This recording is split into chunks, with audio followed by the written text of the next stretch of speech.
we're just waiting for the Twitter Space call to get started.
All right. Hi, everyone.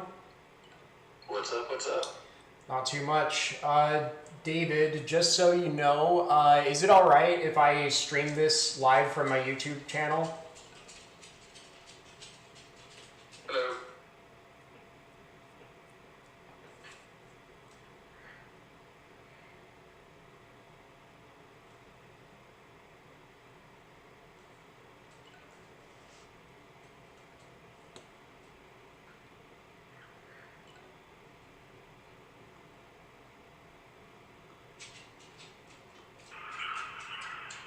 Once everybody settles in here, you can mention your YouTube channels. This way everybody knows they can go back and see it afterwards. For sure, and I'll put a link and put it at the top and everything. I'll make sure it's all wrapped up and looking real nice. Very cool. Awesome.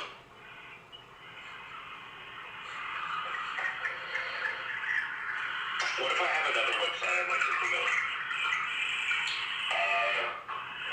What type of website? The one I shared with you the other day, Honeycombs. Yeah, I mean, if you want to even put a link up to it or mention it, just remind me because I've spoken to so many different people about so many different things. Can I share my OnlyFans? Hey, what?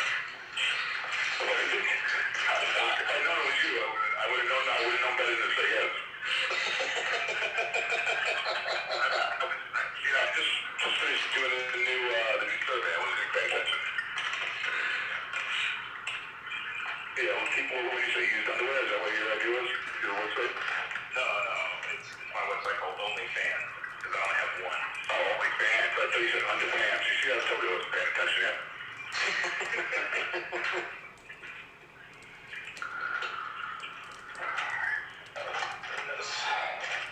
Yeah, we'll try to steer clear of the OnlyFans. But for now, after hours, maybe.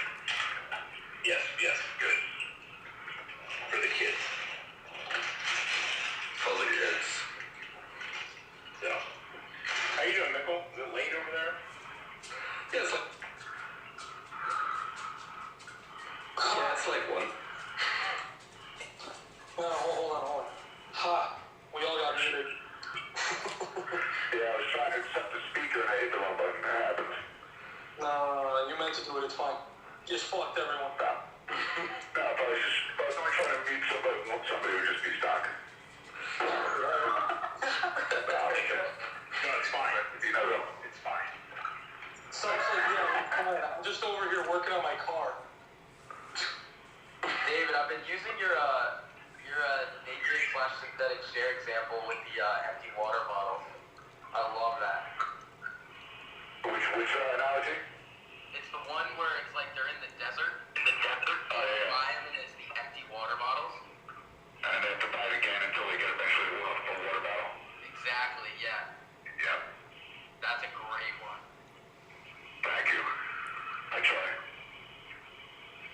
I always thought really that I didn't come up with that one. Just pay me a royalty for each time you use it. I'll be happy. Okay, cool.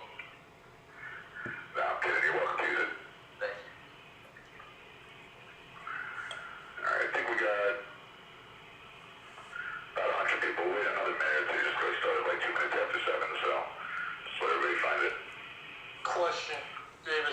Yeah. Are you using an AM radio? No, I'm using a Bluetooth speaker because my iPhone is an unhappy iPhone.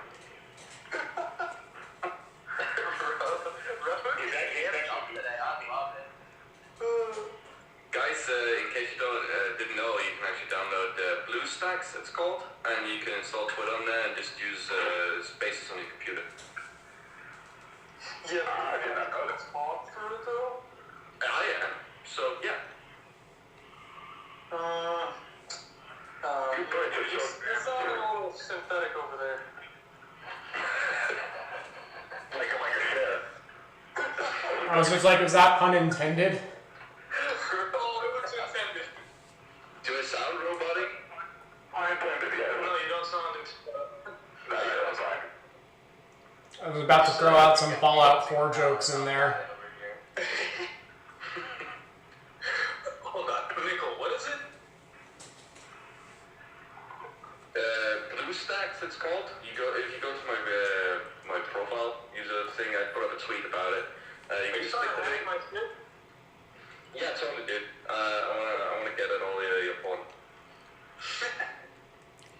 Get into DMs that way, you know.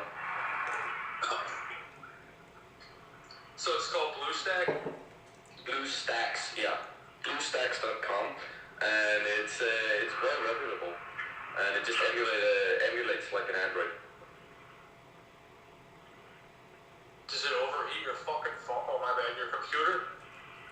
No, I'm sitting at like 10% usage.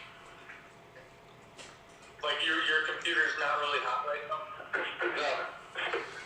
I think Spaces just works on Google Chrome now too, right? I think you can only listen on the web. Oh yeah, you can only listen. That's a good point. Is your Mikhail, is your refrigerator right? Should I go catch it? Yeah, there you go. I think I'm good at this. Speaking of pizza, yes, man. Peter, might as well just go for the gusto. Yeah, what's up, bro? Nickel, over. No. Hold on, David. Yeah. I don't even know. Well, we already started already. We're going to land in confusion. Mikhail, do you want to start first? Just because I know that it's really late by you and you might not stay the whole time, or? Start with what? Yeah, I thought we were doing questions. We're just going to big things. Yeah, well, just, there's obviously some things that we can just, like, universally state as far as, like, a short is, you know, a short squeeze is, if anybody wants to play with any of those. Otherwise, we can do questions. PowerPoint? I just, like, yeah, if you have something that's concise, I know there's people in this room that probably have never been in a room before, or We do actually have maybe you only want to. Google Doc type thing. Yeah, it's like a Google Doc with like 4 fucking sentences. These apes here joined this call so they didn't have to read. Well, no, we were just gonna go off of it. I think we would share it. So I will preface this whole call with nothing here is financial advice. This is just our opinions. We're sharing information to the best of our knowledge. And do your own due diligence, make your own decisions, and ask questions. We're happy to answer them. And thank you for hosting the space, David. Yes. Thank you. Absolutely. Thank you. Should we go around and introduce the speakers? Alright, that's stock. There's a John Joe. We got a David here. We got a Mickle. We got a Malcolm. We got a Wall Street Breakers. And we got Short the Vix. Oh, my bad. And we got Rogue. Rogue. Save the best for last. You know, we'll start with actually, I shared it above. Actually, hold on. The first share above, I shared 14 minutes ago, is the results from the survey that closed today. The last time I finished one of these off, it was around 3 weeks ago.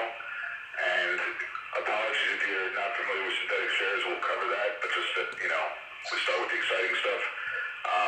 The synthetic share count, when I did this 3 weeks ago, on the low estimate was 2.9 billion.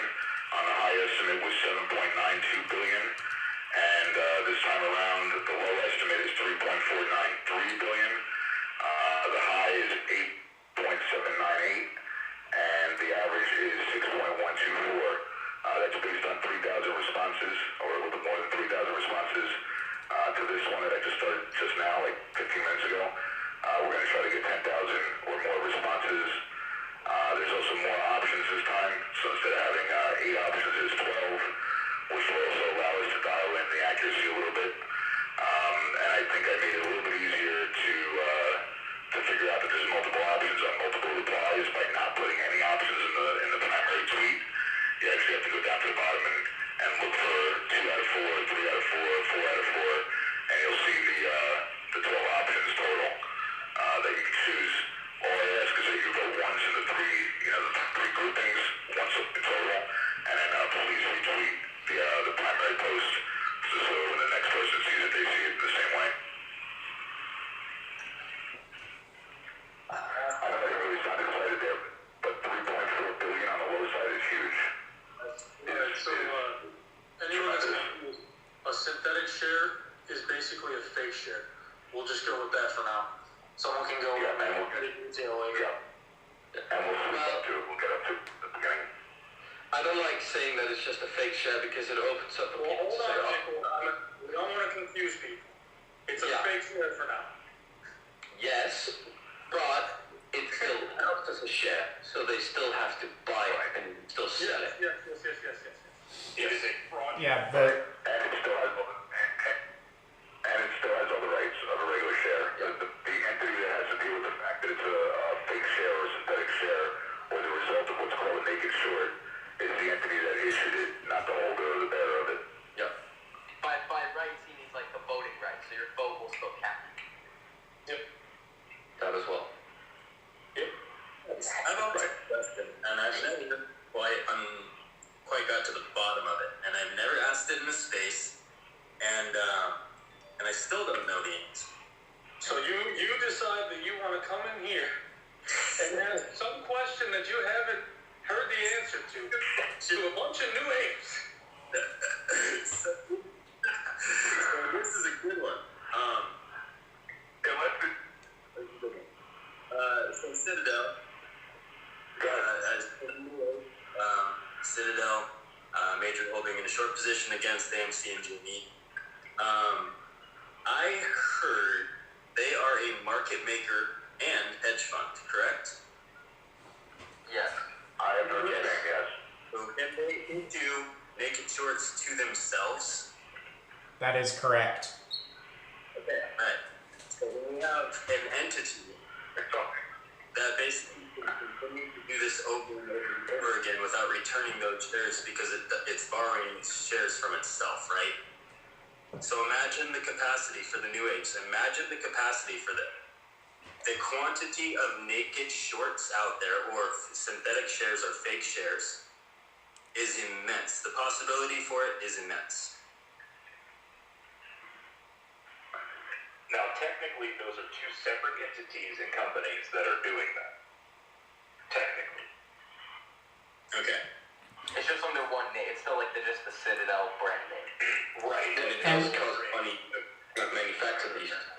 Guys, is it all right if I cover kind of the reasons why a hedge fund would want why naked shorting is attractive to them in the first place? By one. Okay. All right. Sorry, what, David? Yeah, because David, you need to adjust your antenna.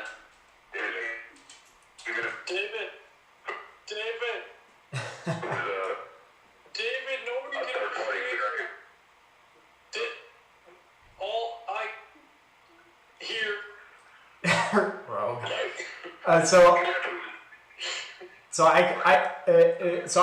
I got a pretty good and simple breakdown of why hedge funds would want to do naked.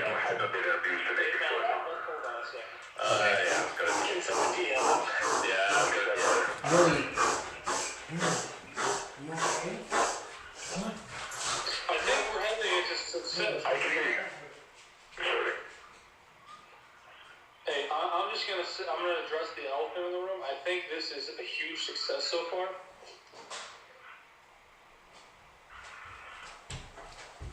Your optimism is just palpable. Thank you. Sorry, guys. Was anybody calling for me? I had to take my dog outside for like a quick second. No.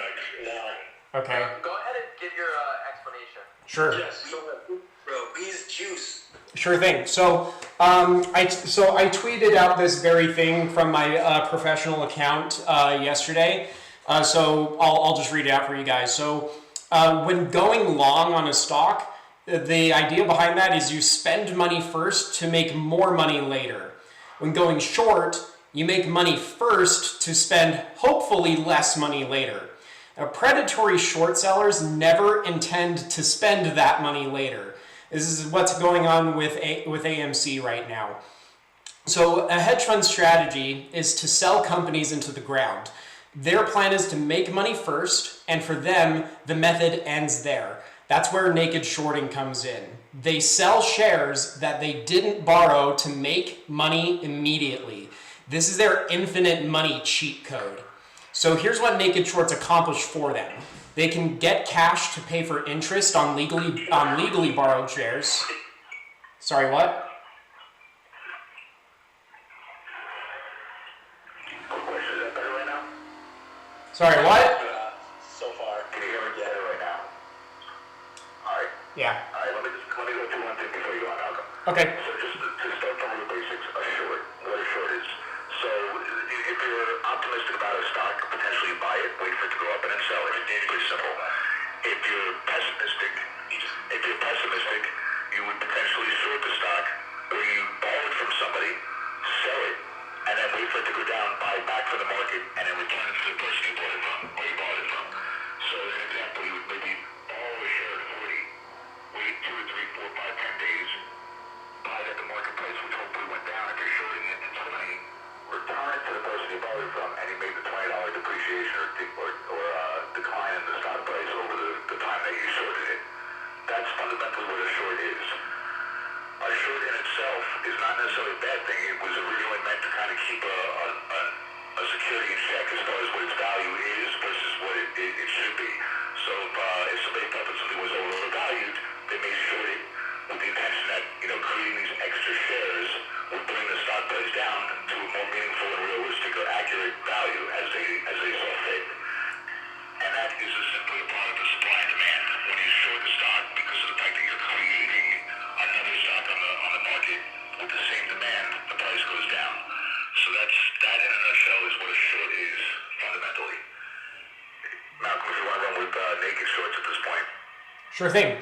So another key thing to distinguish between so when you legally take out a short position, you have to pay interest on the share that you borrowed while the short position is open. So you have to pay money in order to keep that position open. And so when you do it, so when hedge funds do naked shorts, they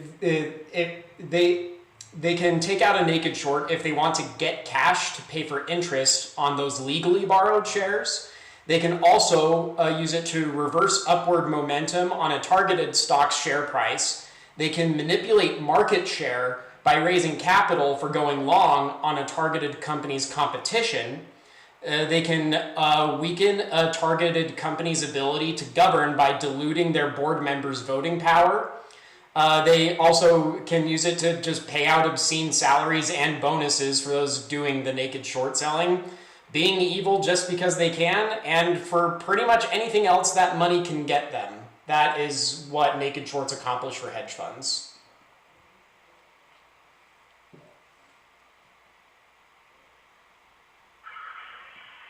Yeah, can we see all the 100s if you're with us so far? If everything makes sense. Hey, Malcolm. And Yeah. So did you already go over the fact that when they short these stocks, that what they're trying to do to the actual company?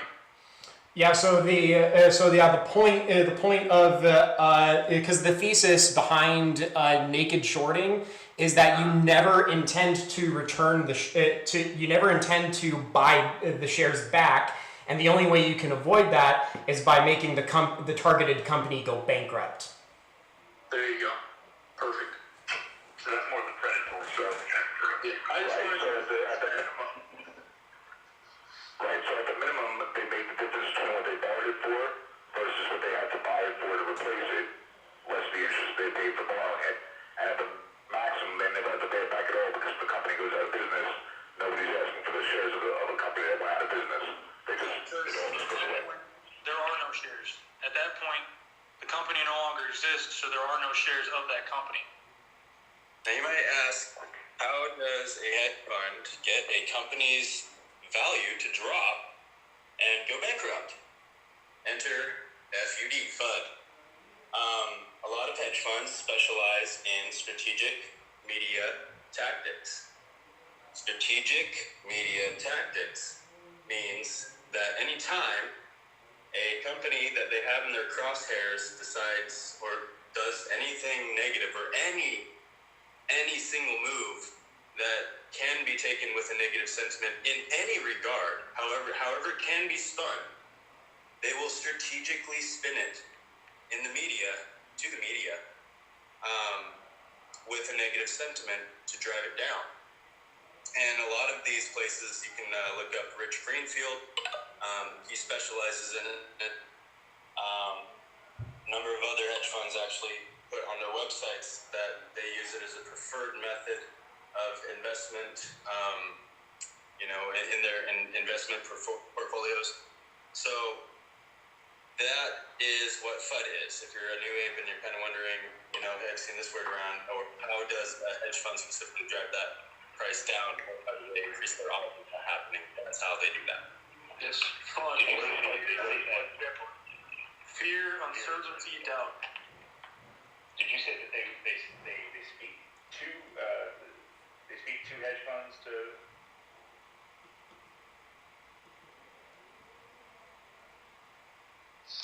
Poor Stomp got muted. No, that was my thought bomb again. Sorry, continue. I'm happy it happened to Stomp, so I'm not complaining. But go ahead, Stomp. Did you say that they work with the media to do that, or they talk to the media to do that? They do both. They pay them. They pay the media to produce articles with information that they provide to the media that they spin in a negative light so that the media's presentation to the public Exactly. An example of this was we all knew that AMC's bankruptcy was off the table, but then the new media outlets kept coming out with articles saying bankruptcy. Yeah. And you're putting it, Broski.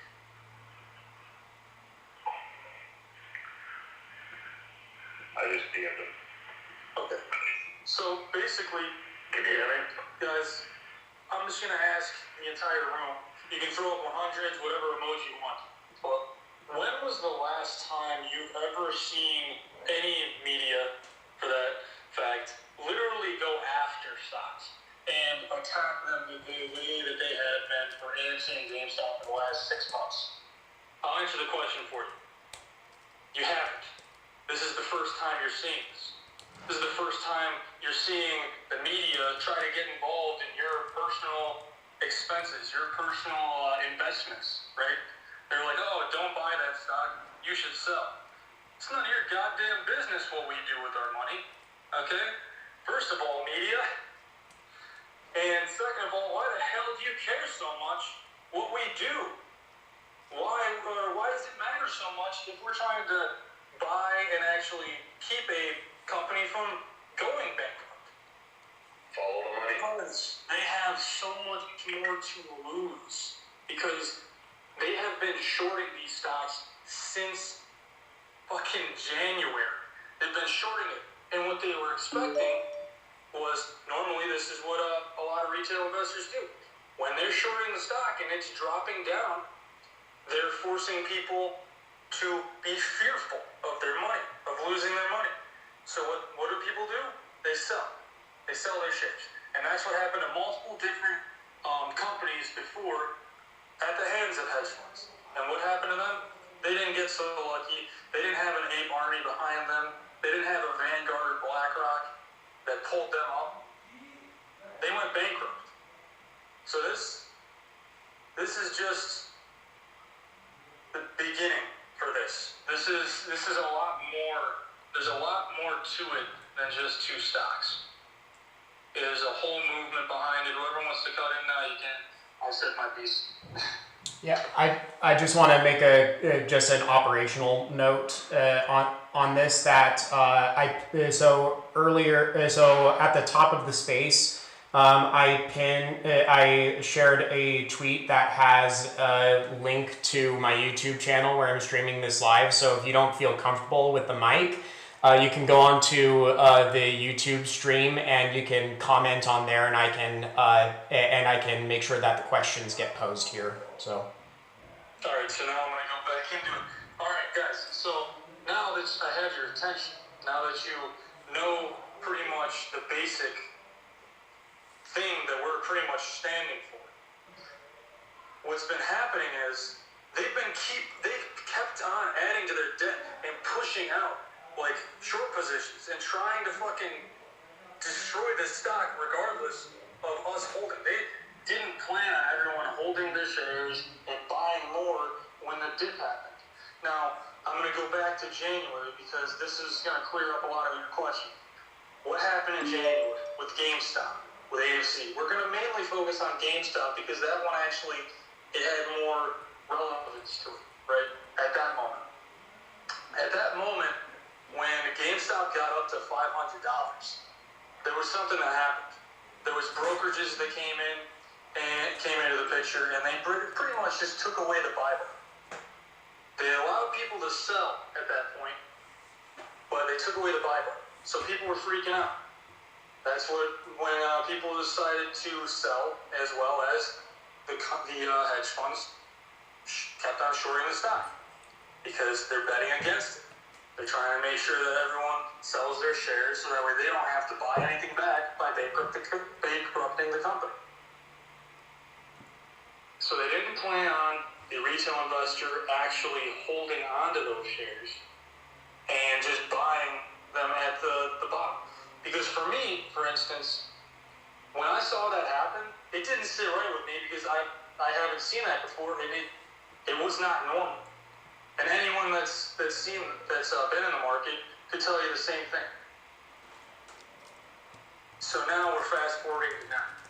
They've been shorting these stocks for so long, and they've been still trying to put fear and uncertainty and doubt literally into everyone's mind to try to get them to sell stuff because they think we're dumb money. They've called us this multiple times, right? They think we're dumb money and they want us to just fucking sell our shares, right? They're very greedy, these hedge funds. They operate in a different light than we do, you know? We have, what's the word I'm looking for? You know, we care about each other. You know, they care about money. Yeah, there you go. So that's pretty much what we're up against. But the whole point is, because they've been shorting these stocks for so long, they have to buy those shares back. You guys already know what the short is because I think Malcolm went over what that was and David, right? So basically they sell a share short. So they sell it at like, what was your fucking example, David? Like at $40 and then they're betting that it goes down to like 10 or something? I'll just make it simple. They basically are betting against the stock. And they've been betting against the stock since January. They have all these shares that they've been pretty much selling that they don't actually own, that they never owned in the first place. And they have to buy all of those shares back. Fucking mic drop.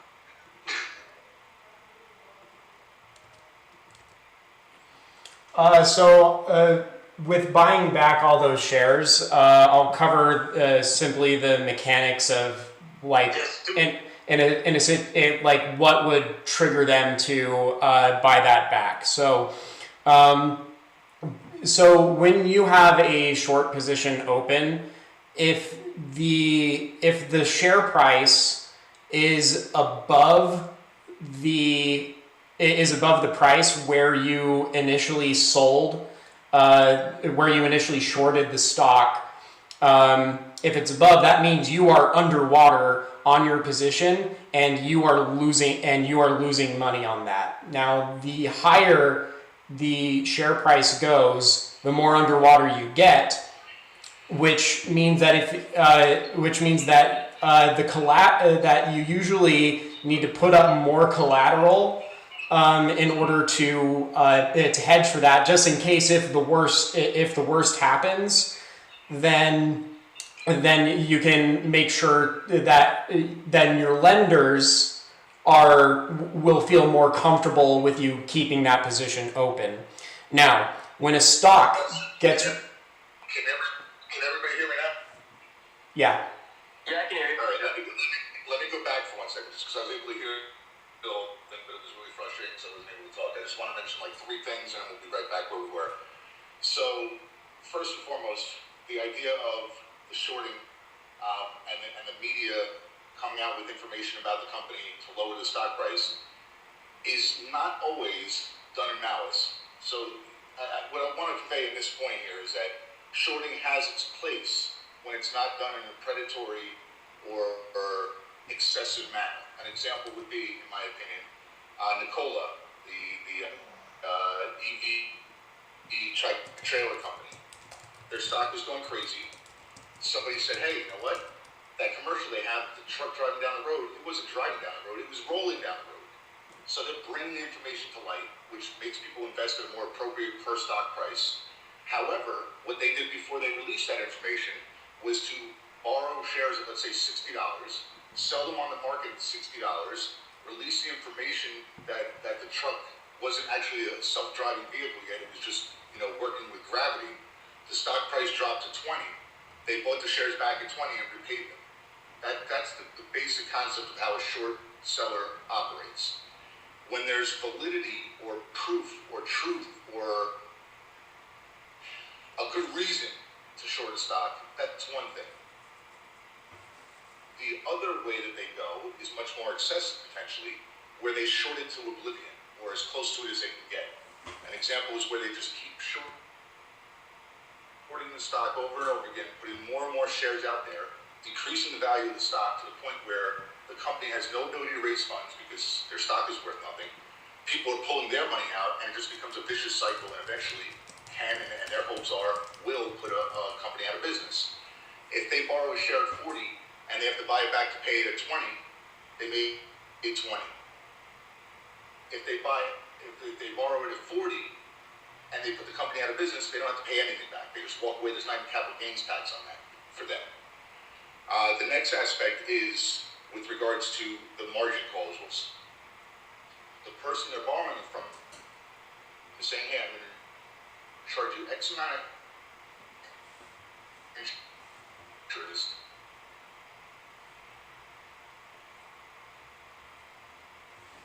Hey, David, I think you're cutting out again. And I trust you for $40. You're good. Have a nice day.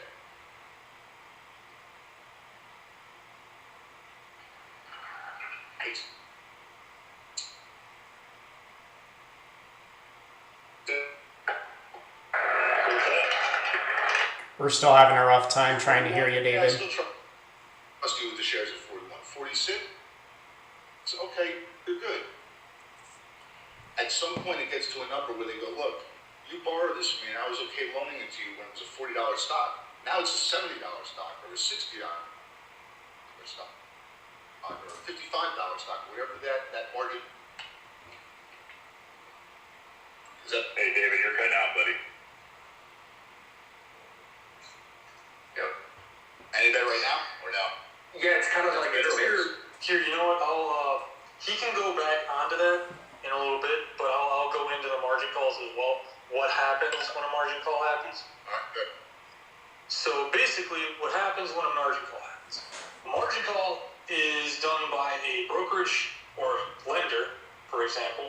Right? Let's say that Citadel has a lender. Just name a bank. Someone. Bank of America.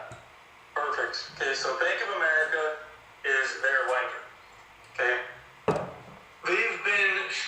They've been borrowing all these shares from Bank of America. Now, Bank of America is tired of this shit, right? Because they haven't been getting their shares back. They haven't been getting their money back. They decided to do a margin call on Citadel. Now, Citadel has X amount of time to come up with the collateral for all the shares that they've borrowed and the interest, right? Correct me if I'm wrong.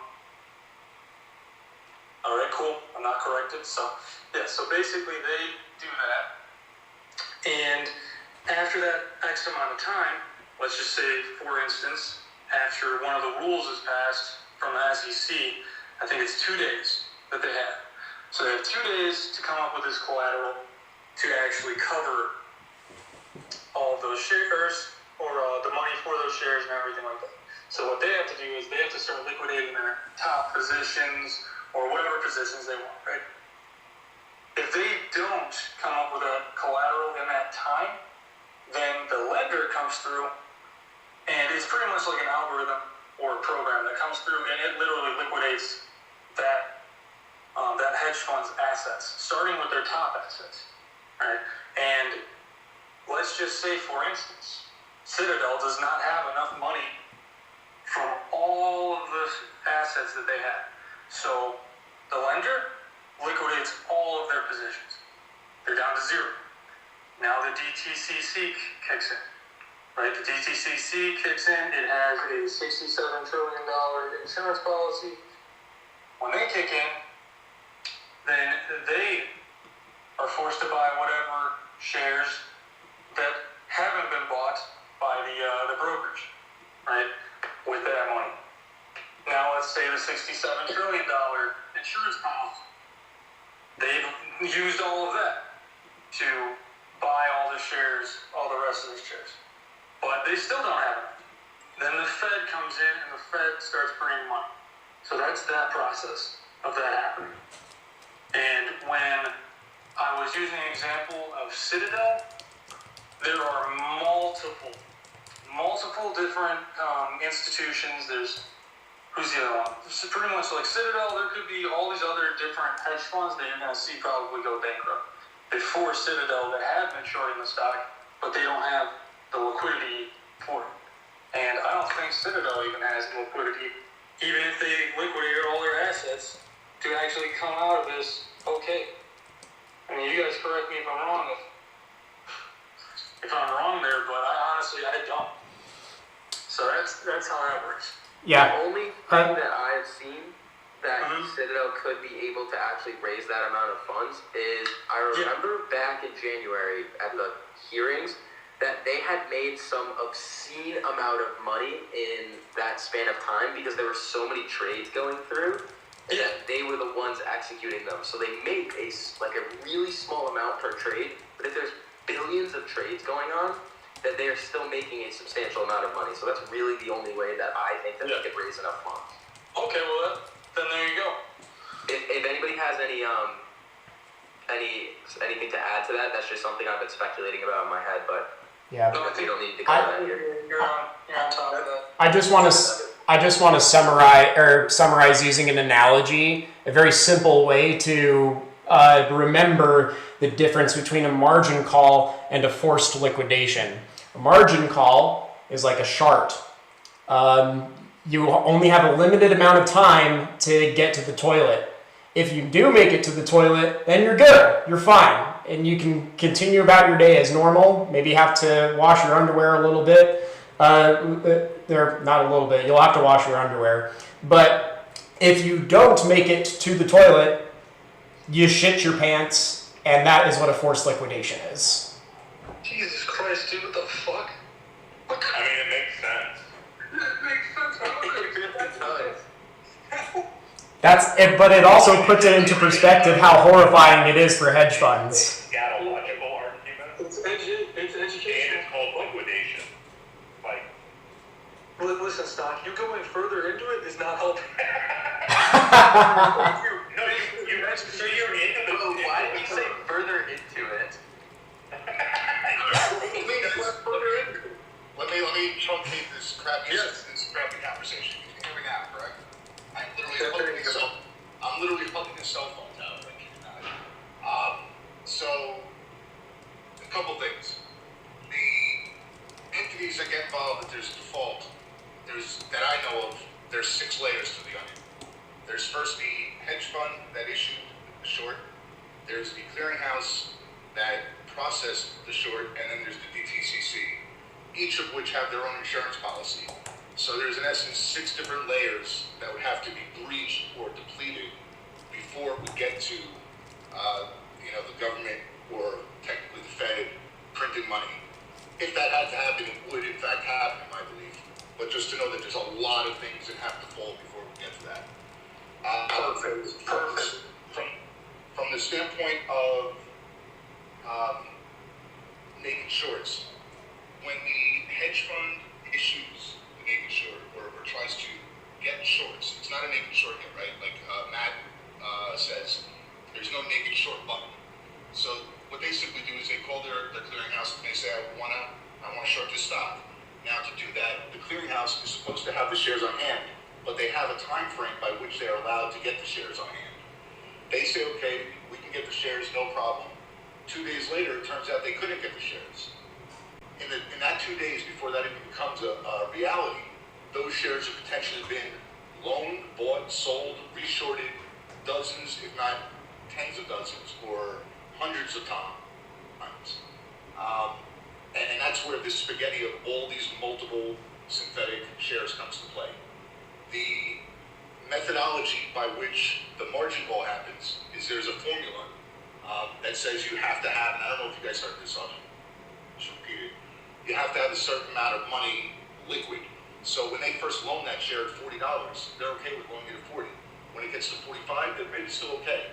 At some number, when the share price gets so far above the dollar amount that it was borrowed for, the issuer says, hey, I was okay loaning you these shares at 40, even 45, I didn't mind, but now they're 90, and I need some money back to bring your liquidity back in check, or close out the positions and return the shares. Well, now the problem is they don't have the shares, they don't have the money to close out the position, and they potentially go belly up. Without even mentioning Citadel, there's many hedge funds that have shorted AMC. So regardless if it's A, B, or C, it's irrelevant to us. Collectively, they're all going to be creating demand, in my opinion, to get their hands on these shares, to close out their positions so they don't go out of business. Yes. The reality is... I got one question that literally touches right on that one thing that you could answer in 1 second. If Citadel gets called, let's say I'm throwing hedge fund A, hedge fund B. Hedge fund A gets called. Does that kick into, would hedge fund B then also be on a chopping block, or are they going to be run individually? No, I think it depends upon... What I think is going to happen, and if anybody has some different pieces, please throw it out. My belief is that they're going to try to bounce this ball around from hedge fund to hedge fund. So it's going to be like a little bit of a hot potato, like, hey, I'm about to get margin called. You take these on your books, and now they just bought themselves some time. The other thing that is supposedly happening is they're now issuing longs. So they're basically saying, hey, we have these shares. We borrowed them. We have them. They're long. We're not short them. It doesn't matter. They're still not real shares. So when the accounting push comes to shove, they still don't have the share in hand. So the analogy I threw out on the last call, which everybody seemed to grasp, is you're walking into a grocery store and you're asking the manager, can I borrow an apple? I'll give it back to you next week. I just want to borrow an apple. And the manager says, yeah, the apples are normally $1, but sure, go ahead and borrow one. And just pay me a penny a day or whatever interest rate for the time you have the apple. The person takes the apple, walks outside, sells the apple to somebody that's about to walk into the store to buy an apple, sells it for $1. He's hoping the apples next week when he has to give it back are worth 50 cents. He could buy one for 50 cents, return it, and make the 50-cent difference. Instead, what happens is the price goes to $1.10. Now he's got to buy the apple for $1.10, even though he sold it the week before for $1. Once it's a synthetic share, he's not even walking out of the store with a real apple. He's walking out of the store with a picture of an apple, a printed up digital apple, let's say, right? You can call it a 3D printed apple, so it looks pretty real, but it's not actually an apple. And he's selling it to somebody and saying, look, here's an apple for $1, but you can't bite it, you can't chew it, you can't eat it yet, you can't use it to make an apple pie. You can just hold it. And then when that person eventually wants to bite the apple, just to sold him that apple that was synthetic, has to replace it with a real apple at that point. Here's another way that this would work. That's where the short squeeze of synthetic shares comes in. If all these fake apples are out in the market, Dan, you cutting out real good. He totally broke up right after you started up. I think your phone only allows for 30-second ramp, because everything before that is good. synthetic apples are out in the market, and we all want a real apple at the same time. Hey, Scott, message him. Hey, short this. Go ahead and you try your analogy. This is just another way that this could possibly happen, and how it kind of creates. It's multiple shares, but it's more multiple people own the same block of shares. So let's say David loans shares to me. So David's the institution, I'm the hedge fund in this example. He loads shares to me, I sell them to Rogue to create a short position for me. Now Rogue owns the shares.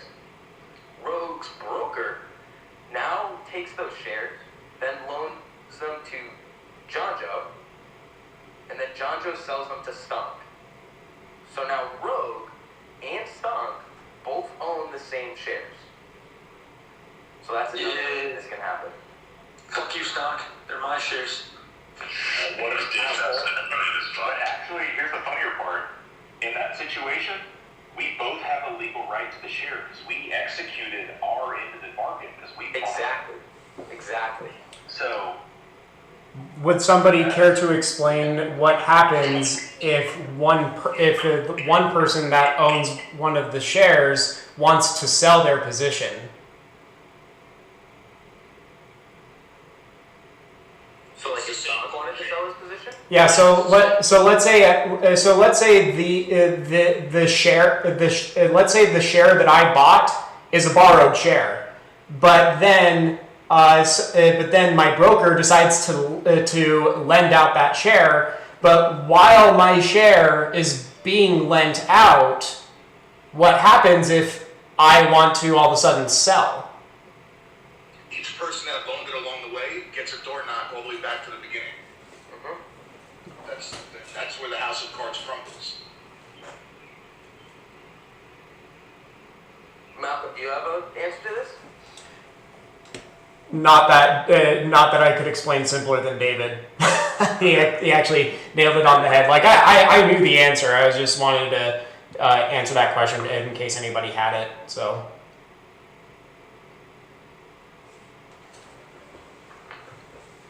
That concept is called rehypothecation, right? I mix up the terms sometimes. bingo. Got it. Oh yeah, alright, let me get into this one. If anyone is concerned about the government intervention, government intervening in this, I will go ahead and put your minds to ease. Because they won't. No. Are you ready? Alright.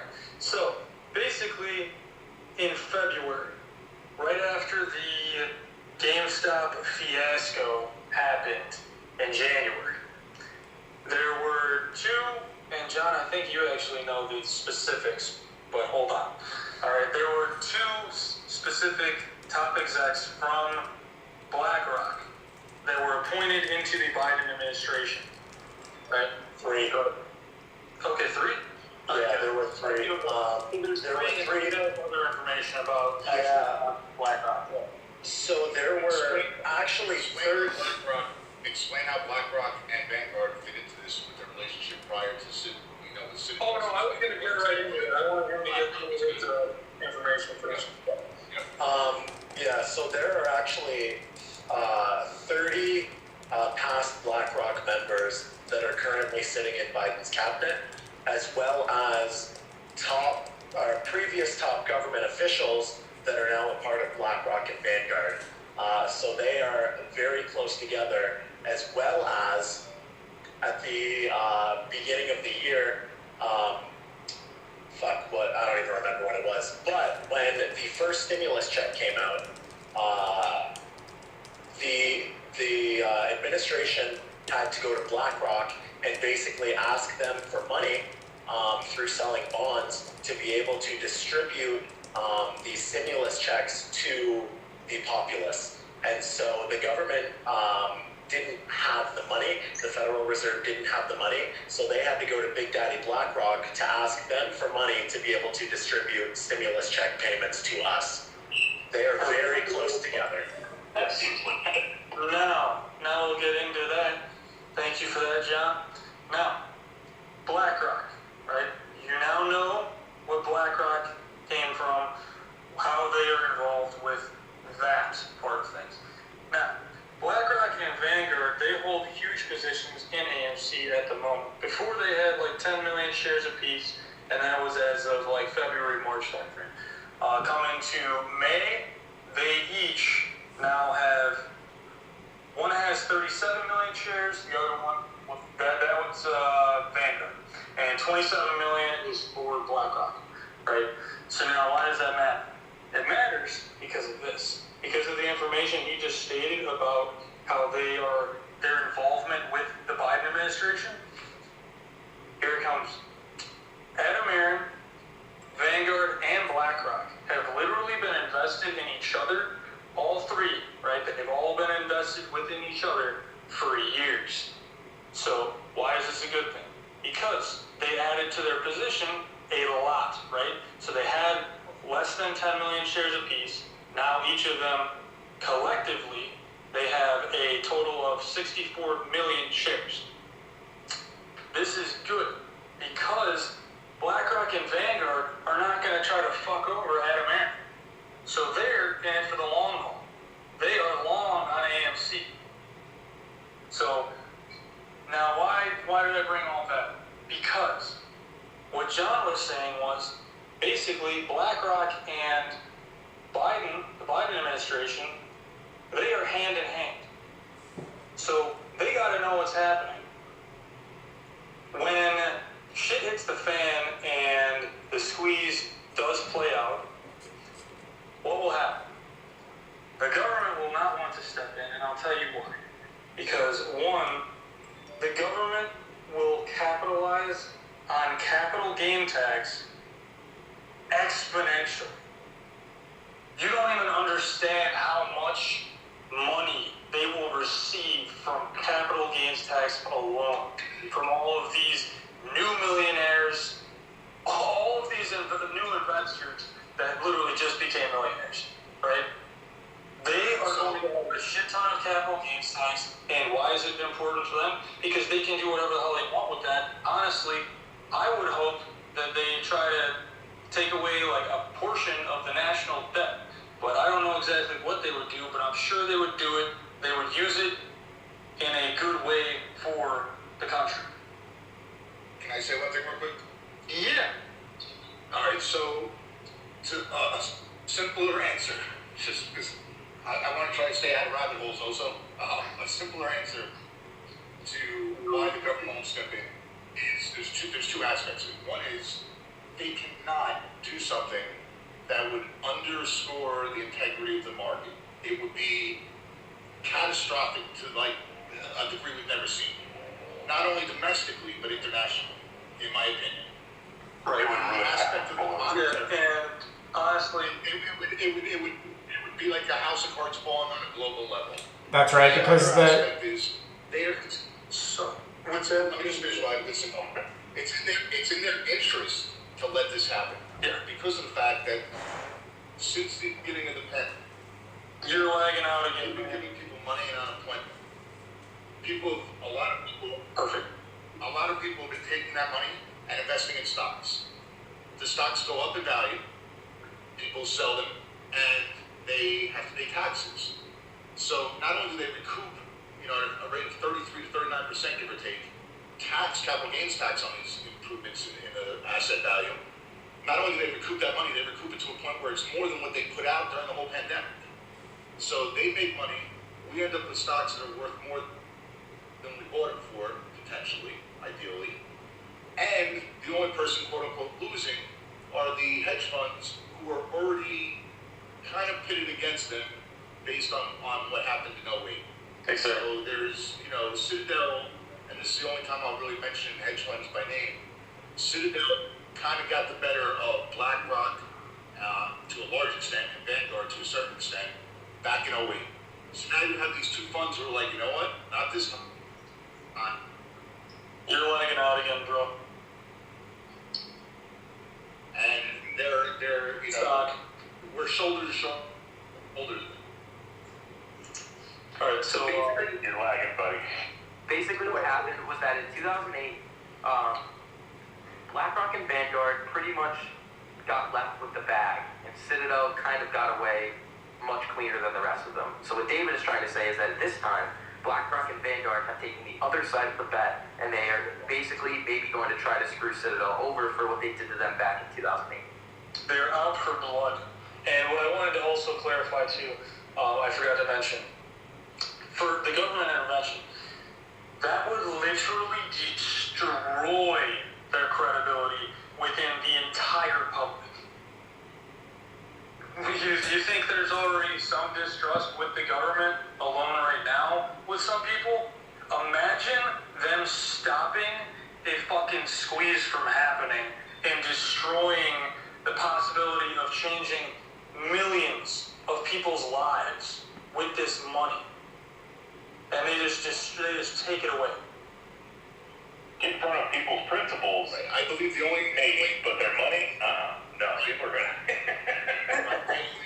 the only interaction the government would potentially have with this situation is what we already discussed. Whereas if it gets past the 6 dams that are there of the entities and their insurance policies, then the Fed would start printing money, but that money would come back to us through the mechanism that already exists. It's not like the government's going to call you up and say, hey, how many shares of AMC? Here, come get your money.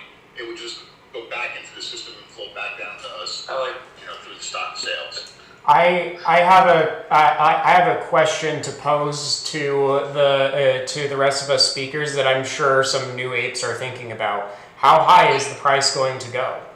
Yes! All right. Guys, this is literally... Okay, so... David, if you want a hard break, you can just mute all of us. Discuss price targets. Yeah, so basically, there is no price target. There is no price target. We're in unprecedented times. Literally, there is no ceiling. Okay? It has the potential to reach exponential numbers that you have not seen before for stocks. Okay? It has the potential to reach $100,000. It has the potential to reach $500,000 per share, right? It has the potential. Am I telling you for a fact? No, I'm not. I am telling you it has the potential to reach those numbers. Right. And the reality is any entity, and there's entities out there that are quoting, well, I know it's going to do this, and it's going to stop here. And if anybody's telling you they know, they're lying. It's that simple, because nobody knows. Because we're in unprecedented times. This never has happened before. And perfect. Leading into the next topic, guys, with all of these new rules and these filings coming from the SEC, the DTCC, right?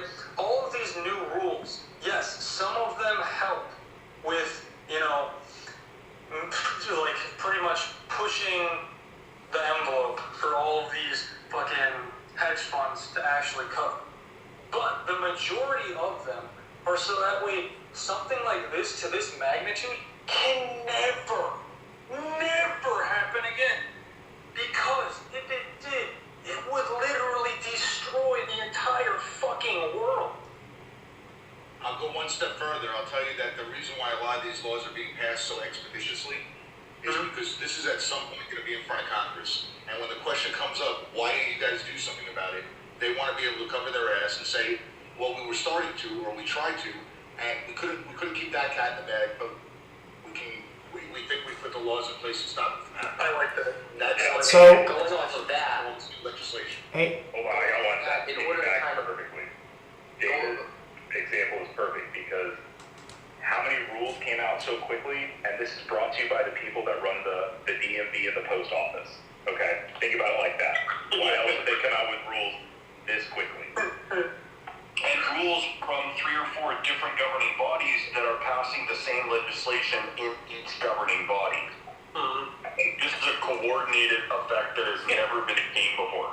Basically, every DMV and post office around the country got together. Well, DMV is a better example because it's all different states, and they all got together and go, okay, we got to pass these rules quick. Yeah.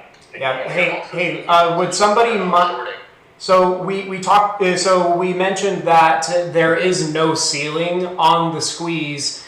Would somebody like to explain why there is no ceiling on the squeeze? How is that possible? Yeah. Okay. So, I got the analogy for it. Can I just do it? Guys, I'm gonna head out. all right, later, Michael. Later. It's late here. See you around, guys. Take care. You too. So, Go ahead, David. Hold on, David, go. there's a guy in the desert, right? And he's dying of thirst. And there's a guy selling a bottle of water. And basically, he's pretty much willing to pay anything for that bottle of water because it's his survival. And not only does he pay anything for that bottle, but it turns out that that bottle, like the synthetic apple from earlier, is not a full bottle, it's an empty bottle. So he buys that one, goes to open it and take a drink, there's nothing there. Buys the next one, goes to open it, there's nothing there, and has to continuously do this until he gets to the original 513 million bottles of water, which actually have water in them. That's the only way they can close out their position.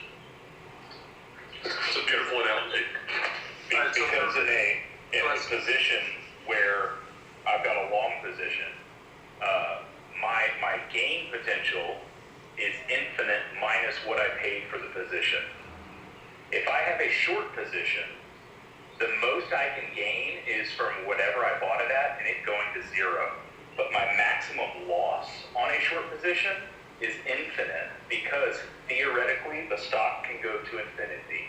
That's why we say, that's why we up here and anyone would say that like it theoretically could go to any number that you wish.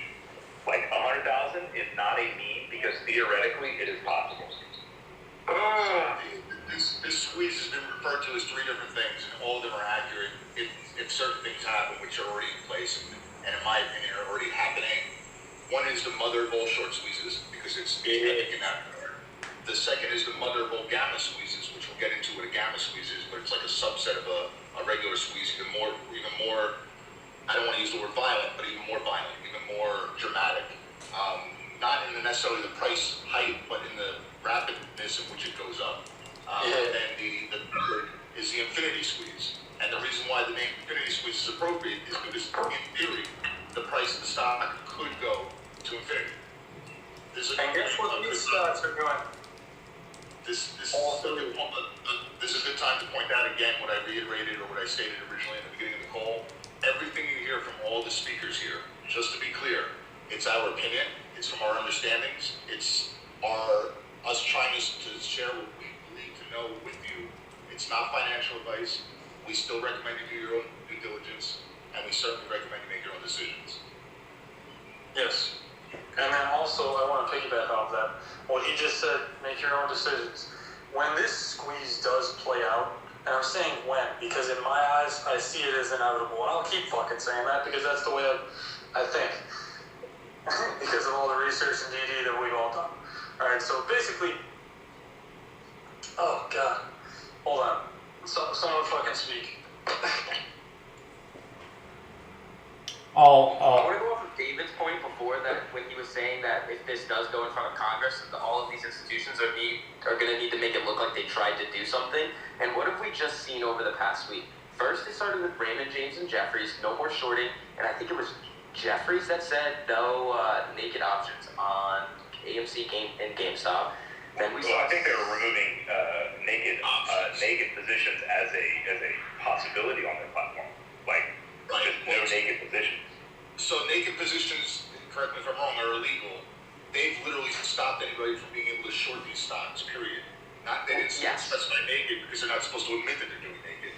They literally cannot, they will not accept an order to short these stocks. And it's a lot of banks, which is not common for that to happen. Well, no, it's not creating it's opening a naked position, like a naked short, or not a naked short, but a short position that is uncovered. Right.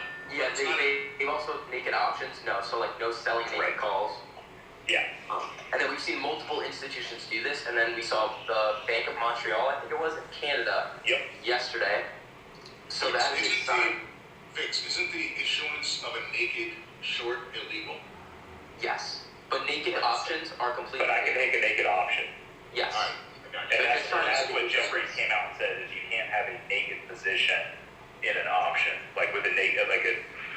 I know it's confusing, but I can't have a. I can't sell a short. How can an option be naked but not be a naked short? Because it's Doesn't have anything. What kind of naked is legal? I guess is my question.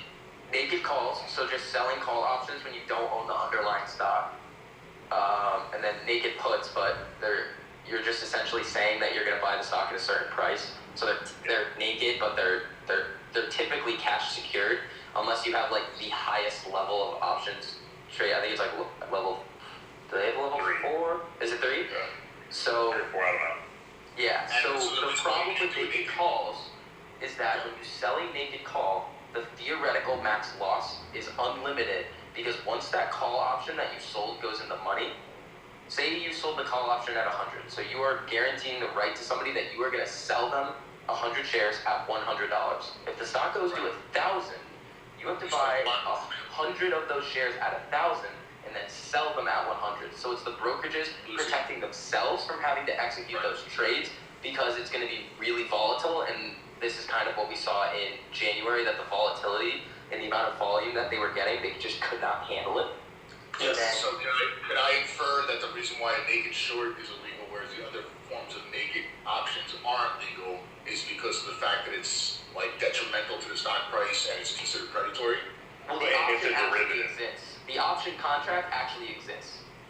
So it's just like shorting a share. It's just more risky because you're essentially trading with leverage, if that makes sense, because one contract controls 100 shares.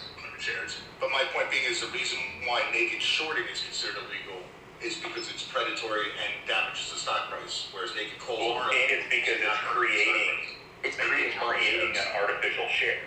Yes. Which is, it can't, because the call position is a derivative, so it derives value on the stock price, whereas like fully creating, and it's basically a bet. An option is a bet.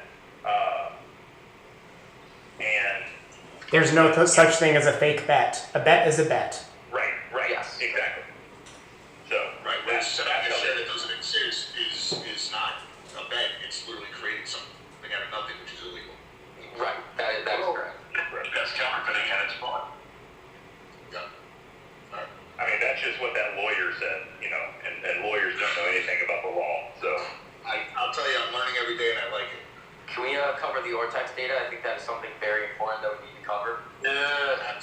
Absolutely. That's your strong suit, my guy. So, over the past week, I think it was about a week and a half ago, I started looking more into what happened in January with GameStop and AMC, and I heard from one of the hearings that they had after that the DTCC chairman basically said that no shorts have covered. They didn't cover their position. There really wasn't any margin calls. Nothing really happened. But when you look at the Ortex data, all of the data reflects as if they were covering. So what that means is that the shares on loan went down, meaning that it suggests that they are buying their position back and then returning those shares. Utilization went down, short interest went down as well. But how is that possible if nobody was covering? So there's a lot of very complicated option strategies that the hedge funds are able to use in order. We're not going to go into them because it's pretty complex, but they essentially are making it look like they are covering, even though they are not. So the Ortex data, it is through no fault of Ortex themselves. They're getting their data from S&P Global, and they are reporting the data to the best of their knowledge. But the data is no longer accurate, in my opinion. It is no longer reflecting the actual short interest, which it wasn't before, but it was slightly more accurate. But now that because they obviously know that we are looking at Ortex. But also, before are lying about something? God, we haven't seen that since 2008. it also short. Make sure you go into the fact like what it actually covers, all that data, because it doesn't cover, the synthetics and all that stuff. Right. So there's something very interesting happened today too. So if you look on FINRA and you look at how the short interest data is reported, it's self-reported by the institutions. And when they underreport their short interest, or they overreport their short interest, the fines are less than $1 million. I've never seen one that's over $1 million. So they do not care about these fines. So the data that we are receiving is almost 100% wildly understated. Right. So given that we don't know the... Did you see where they changed the frequency now? They're reporting more often. Did you see that? Yes, they're trying to actually change how it's reported too, I think, which is the biggest part. It's also worthy to note that the fines that hedge funds incur when they get caught, that was air quotes there for those not watching the stream, the fines are negligible. It's so negligible that the hedge funds and the broker dealers, they just factor it in as the cost of doing business because the profits they make by cheating far outweigh any penalties if they get caught. David, speeding ticket metaphor. You wanna do that one? Yeah, why not? Although I was trying to think of a different way to use it. Since somebody raised the question, why can't the guy just wake up earlier? That's So a good point. I'll modify it a little bit. Let's say that you weren't allowed to leave your house before 8 o'clock every morning. You had to drop your kids off for school, or meet them at the bus, whatever the case, get them on the bus. But if you got to work before 9 o'clock, you got a $1,000 bonus. Now, if you did the speed limit between your house and work, you get there at 9:15, so you wouldn't get the bonus. However, if you speed, you'll get there by 9 o'clock. You get your $1,000 bonus. But there's a cop who knows this, and he sits like a block from your office, and every day he writes you a ticket for speeding for $50. So you know you're going to incur a $50 ticket, but you're getting paid a $1,000 bonus for getting to work before 9 o'clock. You're still going to continue to speed to work every day. It's human nature. It's what the stick is so much smaller than the cat. There's no reason for them to adjust their behavior. It's literally just written into the business model as a cost of doing business. Yes. So the moral of the story is we knew that the data from Ortex was not giving us the full picture before, but now we know that we're starting to get back into the type of data reporting that we saw back in January. And the thing that I bring up, I'm probably going to do this in every single one of my videos going forward, is basically say, hey, the fact that the short interest data is trending in the direction where it looks like they're covering does not mean that they are. And the indicators that I'm actually looking for is, one, widespread market correction, crash, sell-off, whatever you want to call it, and hedge fund bankruptcies and collapses. Until then, I don't really think there's going to be anything else that is going to tell me that the squeeze is happening or we are close to the top. And I stand by that as well. What about borrow rate? Does borrow rate tell you if they've covered yet? Nope. It shouldn't, because in other words, the borrow rate's high, you're assuming that they're still trying to get their hands on shares. And how we know that this is a thing that's going on is because it happened before with GameStop a few months ago. So that's how we know this is going on. Okay, so also, just so you guys all know, everyone's new, even people that didn't know, iBorrowDesk, Fintel, and Stocko Tracker. That's the main three that people have used to get their borrow fee percent and all that data, right? Well, that data literally comes from interactive brokers. So it comes from one source. Ortex, they get all that information. They get it from like 85% of all the lenders for the borrow fee percent, right? But again, with all the data that is actually shown to us, I am with Short the VIX on this. I haven't looked at Ortex for probably 3 weeks now. I don't look at any of that data because, like he was saying, that the shit that he's looking for, that's the same shit I'm looking for. And could you reiterate what it is that he's looking for? Just so the last person in the back here. Let me also just point out one thing. So basically, market-wide sell-offs, pretty much hedge funds going bankrupt, making the news, as well as, what was the other one? So here's the reason why I look for that. When the funds are over leveraged on these positions and the margin calls start to happen, you have to think about what the next steps they have to take in order to basically stay around. So what they're gonna have to do, as David said earlier, or I forget who said it, they have to sell off their other positions to create liquidity. It's something they're going to have to do. So I know that Citadel has a large position in the S&P 500, Google, Tesla, and Teladoc. And a lot of these institutions have large positions in these blue chip stocks. So when they all, or not all, but when the margin calls start to happen and the shorts maybe begin to cover, or these margin calls really start to get out of hand, the amount of selling pressure that is going to come into the market is going to be very substantial in my opinion, and it's going to be very obvious to us that something is terribly wrong. Yep. No, it's exactly that. And I've been watching these hedge funds, their freaking compositions for a while now. And I'm waiting until I start seeing those specific positions start to fucking fade. And I'm waiting to see huge market sell-offs. Let me point out the irony here. You ready? So let's say, Damn it, you are lagging again. 5 billion shares of Google, whatever the number. Stonk. It's a math. Already did it. So, Good job, Stonk. ain't good enough. Hey, you know what? I'm good at DMs. Oh yeah. That's not really something to brag about, is it? No. The shitty thing at times when he goes down these paths with his connection, that it just Yeah, he's not takes looking at it. Yeah.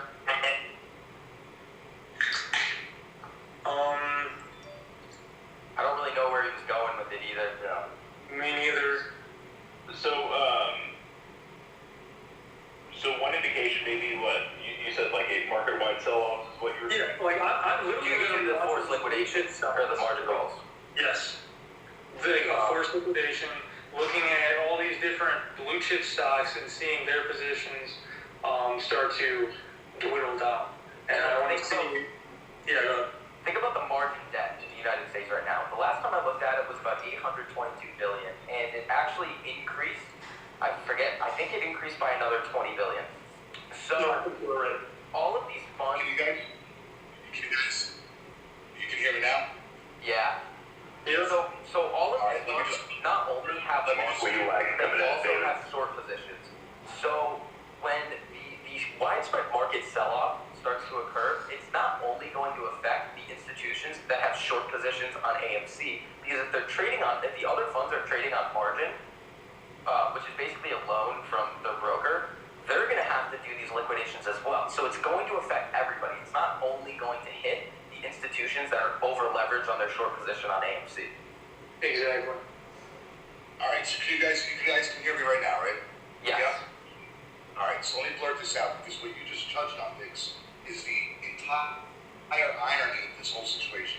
So let's say one of these big hedge funds that's heavily shorted into AMC is holding a tremendous amount of Google shares, and they get margin called, or they're approaching getting margin called, and they want to try to stay ahead of it. So they sell all these shares of Google. Well, we've already learned that if you sell a whole bunch of synthetic shares of a company, it decreases their price. So obviously selling real shares of a company are going to have that same effect. So if they dump all these Google shares into the marketplace, Google's price drops.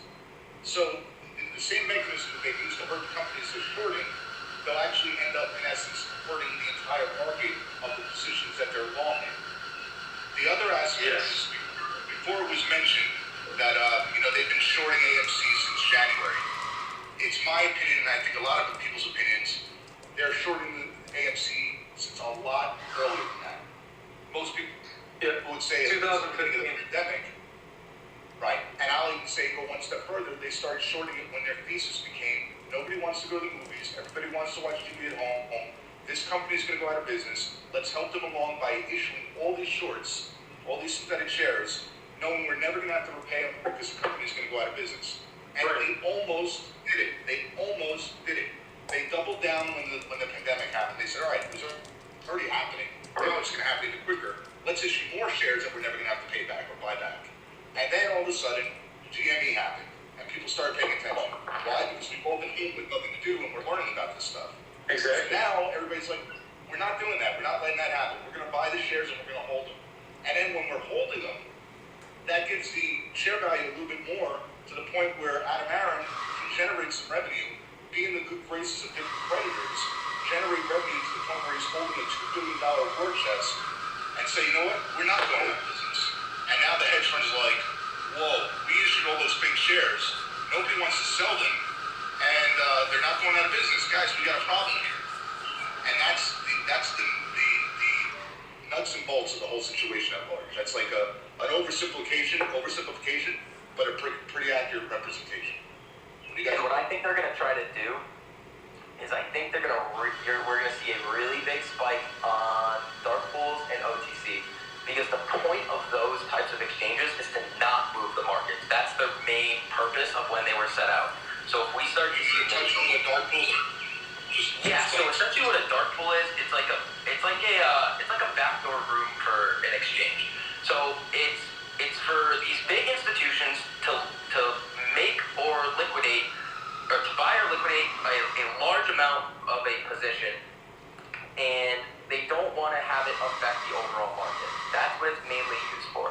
Does anybody else want to add to that? Yeah, which is a good thing, right? Because if you own a company and Teachers Federal Credit Union invested $500 million in that company, and they can say, you know what, we don't want to be in that company anymore, we want to be in that company. Nothing wrong with the company, we just want to move our investment.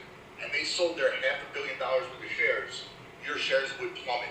Conversely, if they tried to buy $500 million worth of a company, and they did it on the open market, they wouldn't buy it because the first share might be $1, but by the time they finish their order, the shares would be $8, and they'd say, you know what, we don't want it for $8, so they'd buy a lot less, which would actually hurt the company that they're trying to buy because they wouldn't get as much revenue.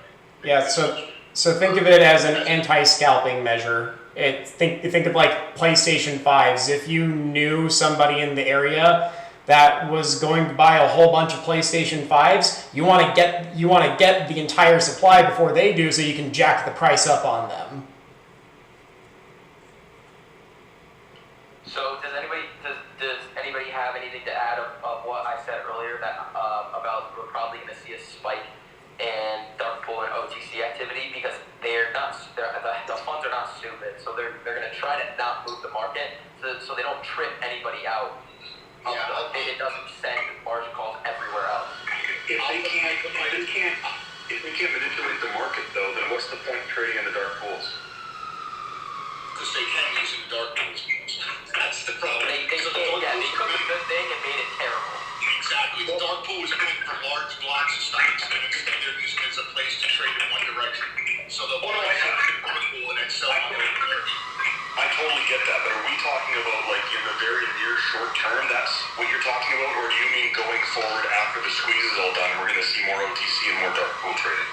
Oh no, I think that when the margin calls start to happen, they're going to try to execute those trades in the dark pool to try and not move the market. So they're actually going to use them most likely for what they were intended to be used for. Oh, so you're not talking about the AMC and GameStop shares, you're talking about all the other shares that they're going to have to sell off so those don't tank. Yes, because if they do tank, then every other fund out there that is in positions might get tripped as well. Yeah, no, I totally get it. Mine was on the AMC GameStop, and they were going to try and trade those, and I'm like, well, what fucking good would that be? They've been manipulating the market with that the whole time. It was my fault. I was my circuit breaker, and I'm thinking that it was the other shares for crashing the economy of stock exchange. My bad.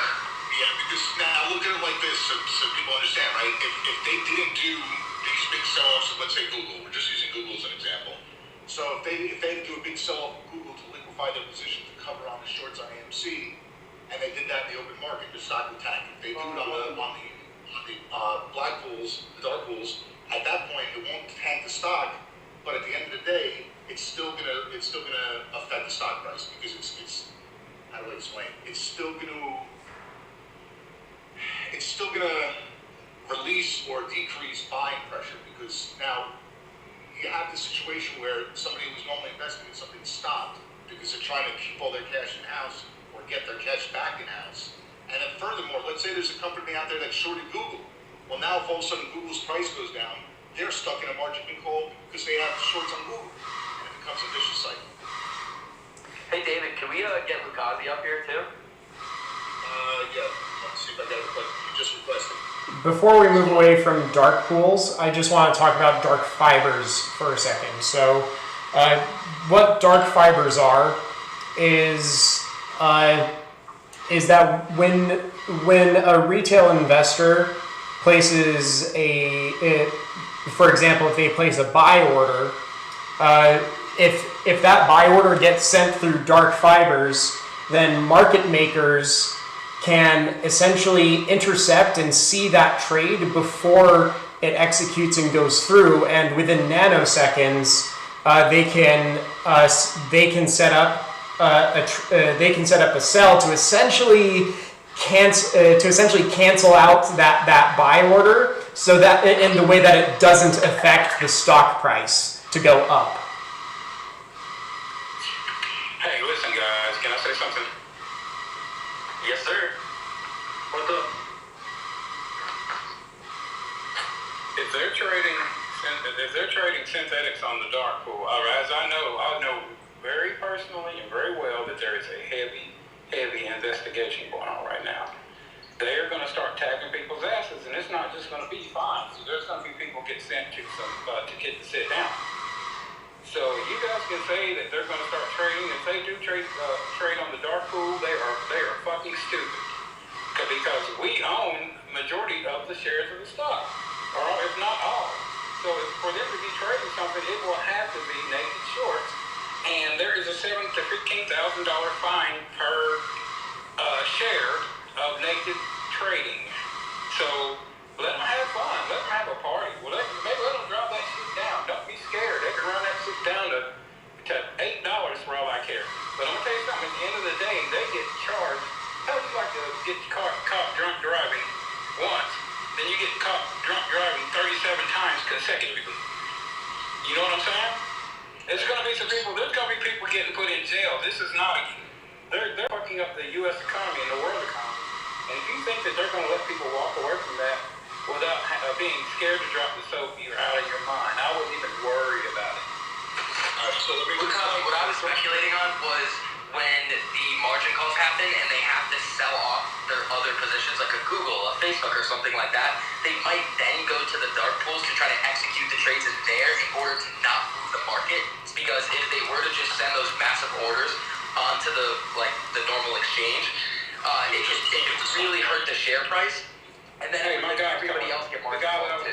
The guy that I was talking about that gave me the information is calling me, so I gotta go. Alright, have a nice night, man. I'll be back. Three things I want to throw out real quick. One is I'm getting messages of questions, which we will definitely address questions. So I see some people requesting to ask questions. Once we kind of get through the basics, then I'm going to open it up to questions. I'll also reply to the questions I've gotten in my inbox. And from the standpoint of dark pool and the potential use of it on AMC and or GME, this is the way I look at it. They've been playing a market manipulation game.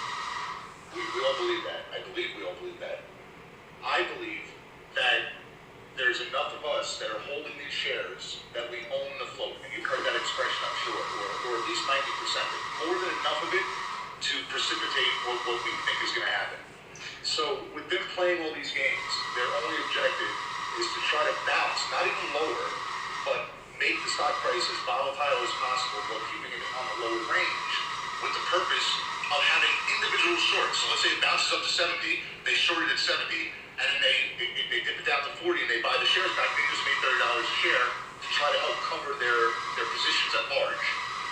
the best thing, in my opinion, that we can all do is leave them in a room alone to play with themselves, bouncing the stock price up, down, every which way they want to.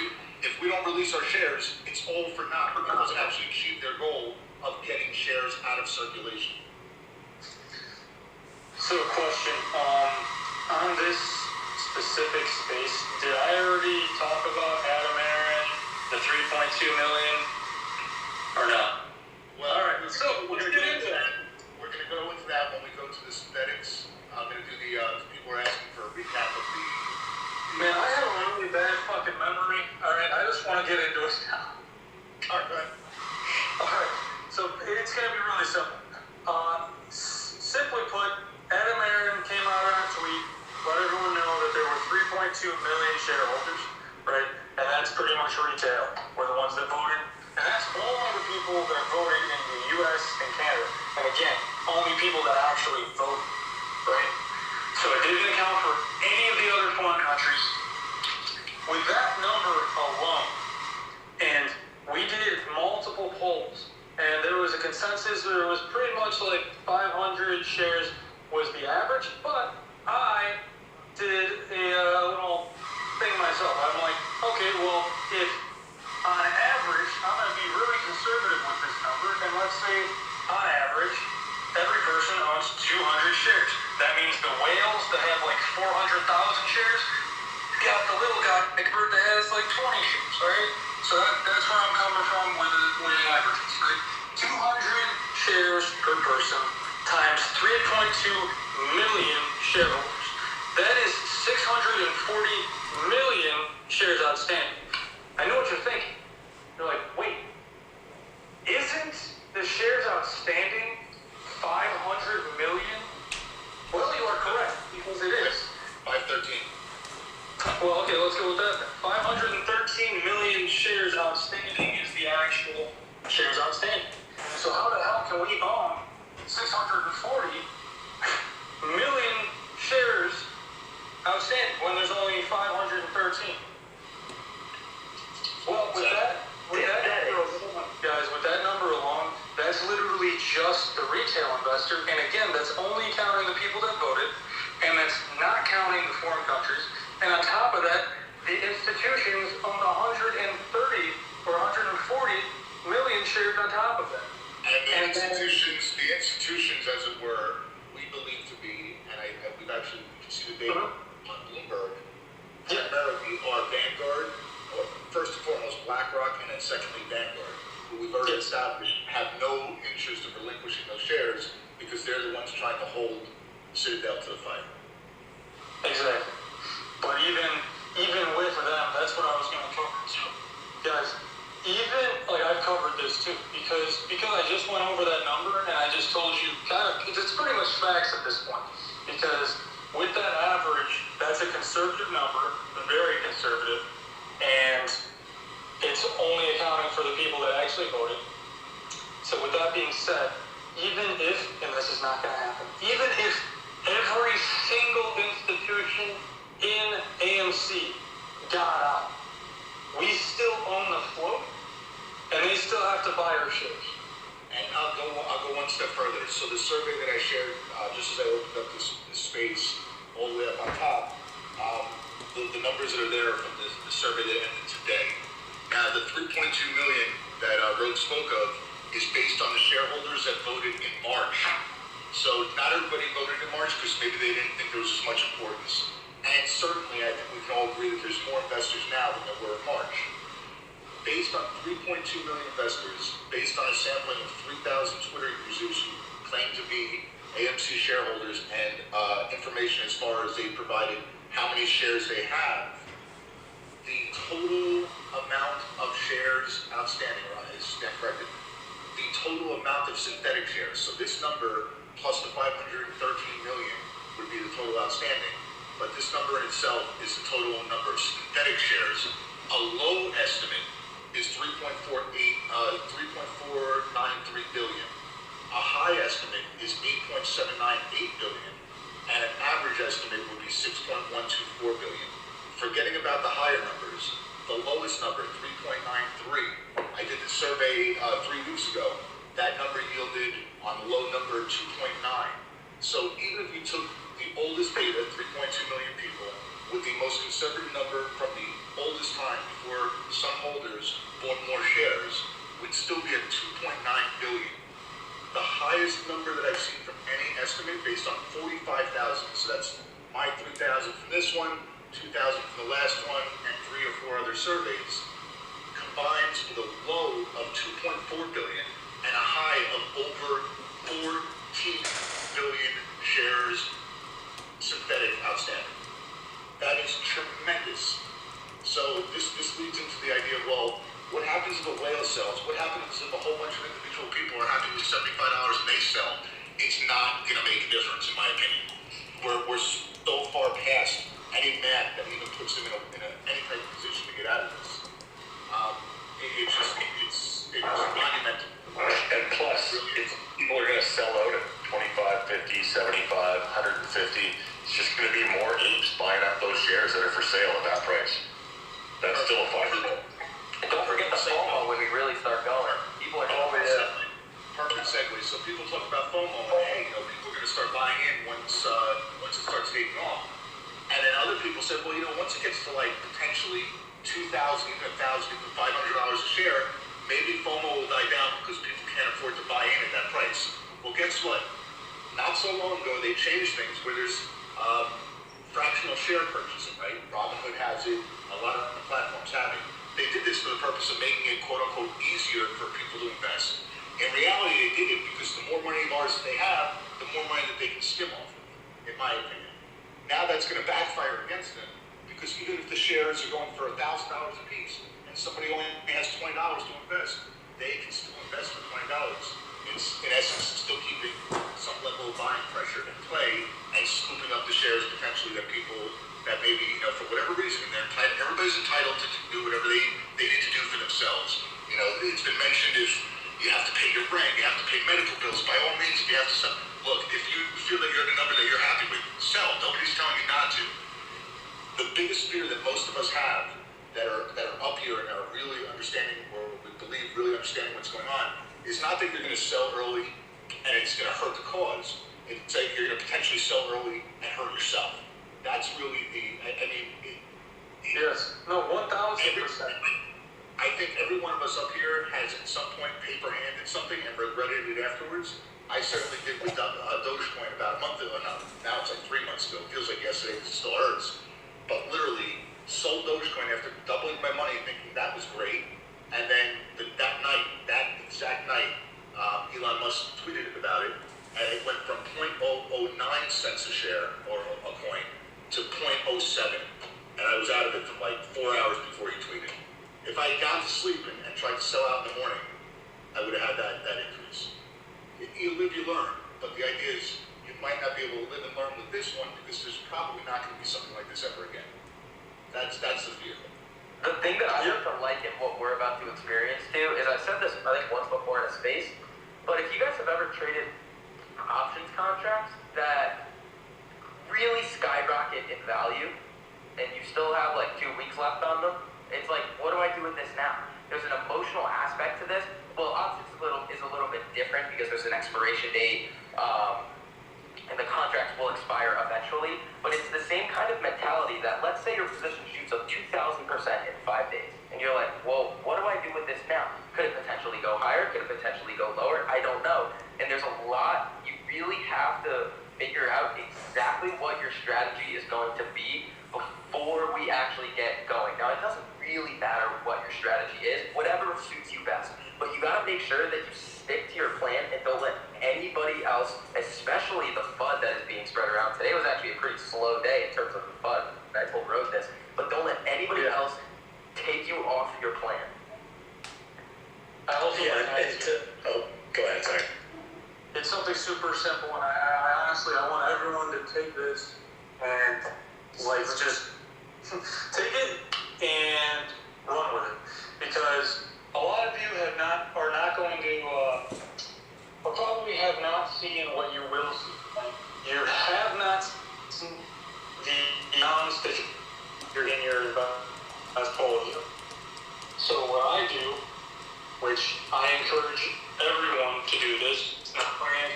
because I'm not telling you to buy or sell something. So, basically, what I'm doing is I stare at the charts, I stare at the stock price. I already hate my conversion. I know once it gets to certain numbers, then I'll be happy. And I'll still keep watching the fucking stock price. Right?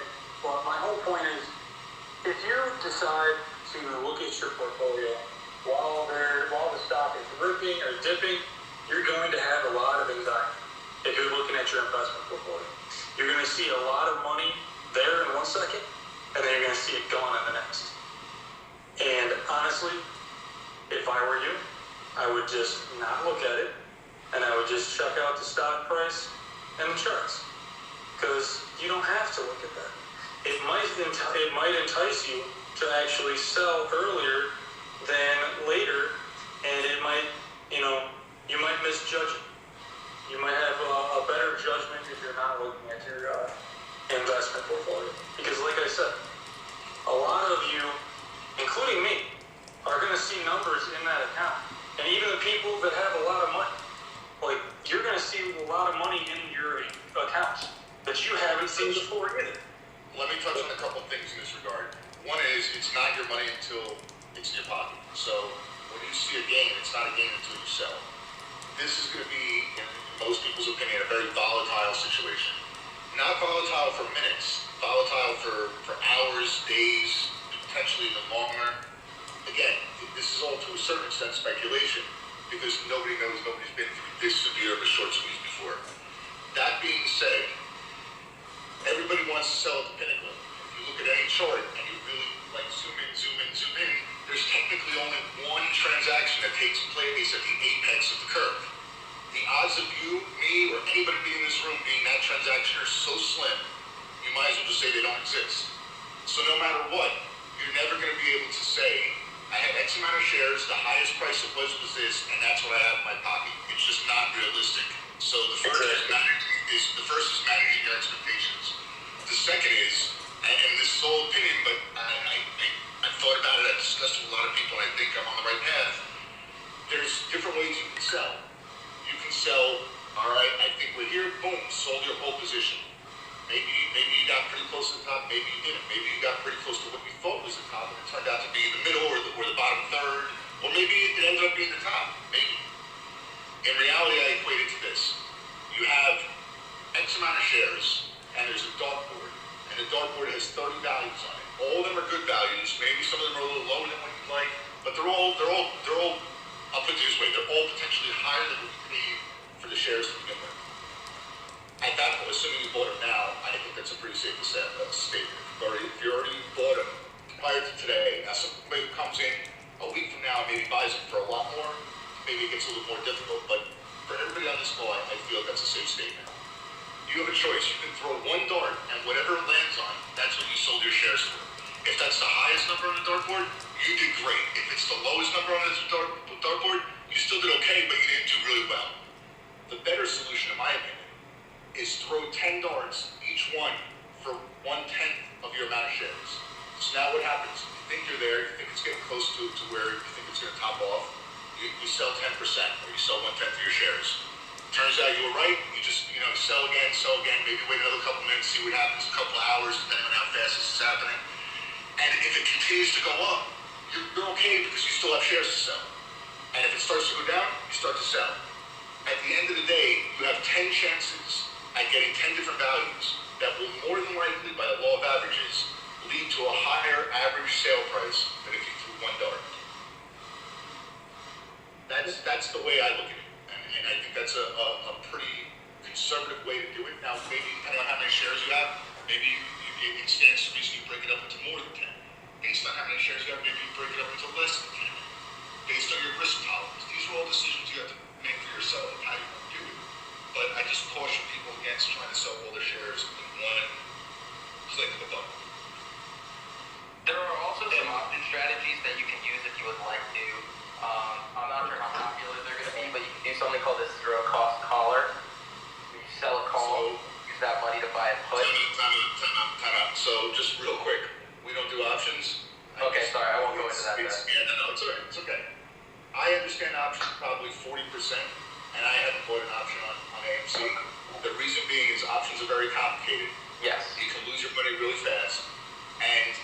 hard enough to learn options on a quote-unquote normally behaving stock, let alone something with the volatility of AMC. Agreed. So you just don't want to put yourself in a position where you're limiting your outcome to a price and a time. Whereas when you buy a stock, you have the price locked in when you bought it, and the time is on your side because nothing's going to expire. It's just a matter of when you want to sell. When you buy an option, you're betting whether or not it's going to be at this price or higher before this time. There's a lot of variables you have to know. As far as the volatility in this, we've already seen, and in my opinion, and again, I think most people's opinions, we're not in the squeeze yet. We just talked about, Ortex data, and that they're not really covering. It's all, if they are, it's so minimal, it's not consequential. The price increase that we've seen is a combination, in my opinion, of two things. One, them doing market manipulation to try to create spreads to pick up some revenue. And B, or two, one and B. A and B, one and two. Two, being that there's foam already kicking in and people are coming into the marketplace. And in that relatively calm environment, we've already seen it go from 72 to 38. They have put us, they collectively, the market, maybe more specifically the hedges, have put us on an exercise program.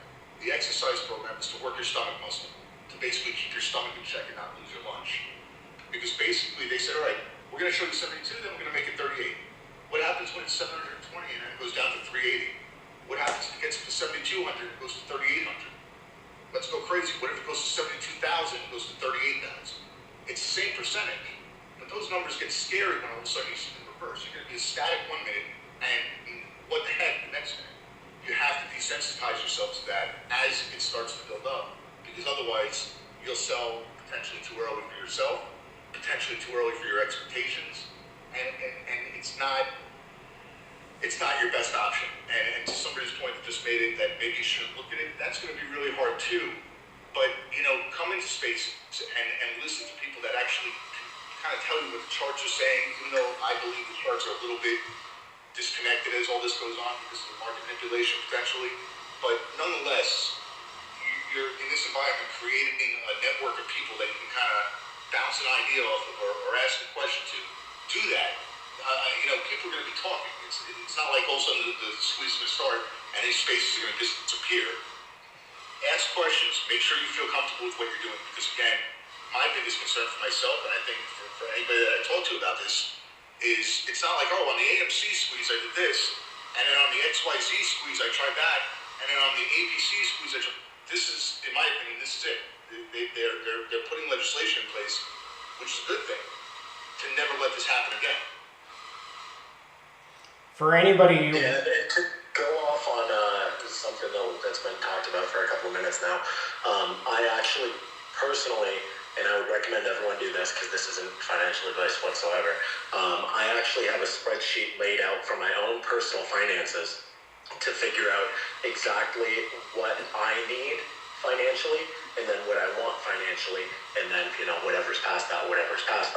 But, so I have my car loan on there. You can have mortgage, different debt that you have, credit card debt, whatnot, and then figuring out what point you would be comfortable in taking potentially everything out or selling in portions or however you end up doing it, but to give yourself the financial stability that we're all looking for in this. John, I'm so glad you said that because at the top of the space here, I shared a tweet that I just put out that with a link to a sheet that other people can copy that does exactly that, as well as some reading material on telltale signs on how you know if we are approaching the peak or off it or wherever there. So. Yeah, and the spreadsheet that's the taxes, and you put in who you want to give how much to and all that with the red background. That's the spreadsheet you shared a while back? Yeah, so the spreadsheet that I created, it also takes into account it takes into account income tax, since I'm assuming most people won't have the position for longer than a year. So it factors the taxes in as well.